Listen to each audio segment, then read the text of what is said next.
Hi everyone, welcome to my channel. కొత్తిమీర కొత్తిమీర plants వచ్చాయండి, చిన్న చిన్న ప్లాంట్స్. వావ్, సూపర్గా ఉన్నాయి కదా ప్లాంట్స్. కొంచెం ఎండగా ఉంది కదా, వడబడిపోయాయండి. ధనియాలు చూడండి, ధనియాలు వచ్చాయి. కిందటి వీడియోలో చెప్పానండి, 2 ప్లాంట్స్ ఉంచాను, ధనియాలు వస్తాయి, ధనియాలు చూపిస్తాను అనని. ధనియాలు వచ్చినాయి చూడండి, బాగున్నాయండి.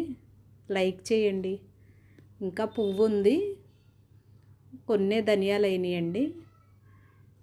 అవి చూడండి, ధనియాలు చూపిస్తున్నాను దగ్గరగా. హెల్త్కి ఎంతో మంచిదండి ధనియాలు, కొత్తిమీర. ధనియాలు రోజు రెగ్యులర్గా తీసుకోవడం వలన థైరాయిడ్ కంట్రోల్లో ఉంటుంది, కఫం ఉండదు. లైక్ చేయండి.